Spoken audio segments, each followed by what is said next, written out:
Bonjour chouetteuse, bonjour chouetteur, j'espère que tu vas bien. Aujourd'hui, nous nous retrouvons pour discuter de l'énigme 420, du ciel vient la lumière. Dans cette énigme, Apollon défie notre patience et notre persévérance. La première partie de l'énigme est un message à décrypter à l'aide des périodes de révolution des planètes. Nous obtenons « C'est là que l'aigle imprima la marque de ses serres dans le sable, 100 jours avant de se casser le bec et y laisser ses plumes. » Dans la seconde partie de l'énigme, nous prêtons un arc à Apollon. Il tire une flèche et nous devons en retrouver le point d'impact. Dans la solution communément partagée, l'aigle et Napoléon, nous nous trouvons à Golfe-Juan et la flèche atteint Dabo.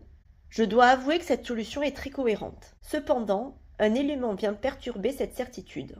L'indication supplémentaire associée à cette énigme est à décoder à l'aide d'une clé. Le message décodé est « Venu de l'île d'Elbe, il y débarqua ». Mais deux lettres de la clé ne sont pas utilisées, F et O. Ce message serait donc faux. Je repars donc de 0. Je cherche un aigle. Présent à un endroit, là. 100 jours avant un événement négatif. Je dois dire que j'ai sué sang et larmes pour trouver le bon aigle.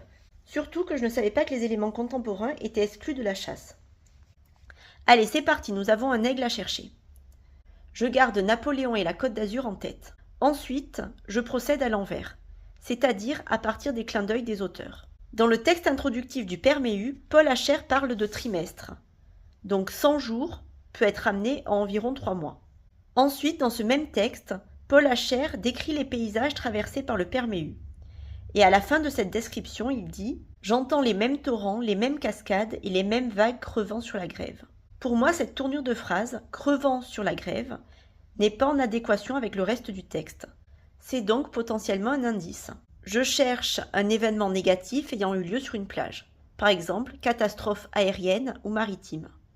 Enfin, comme dernier indice, dans le portrait de Michel Baker, les coordonnées des îles Coco sont inexactes. Je reviens à l'énigme. Apollon est un dieu romain, et les premières lettres du titre, « Du ciel vient la lumière », sont toutes des chiffres romains. Cela invite à regarder du côté des chronogrammes. Et avec l'indication supplémentaire « Venu de l'île d'Elbe, il y débarqua », j'obtiens le chronogramme 1707. Reprenons la liste des indices. Nous avons Napoléon, Golfe-Juan, la Côte d'Azur. 100 jours ou 3 mois. Une catastrophe navale ou aérienne sur le sable. Une erreur de coordonnées. L'année 1707, sans oublier la méga astuce liée au géant. Que vient faire Napoléon sur la Côte d'Azur? Oh, un ballon messager. Hop, et son message secret. Cette fois-ci, pas de feu.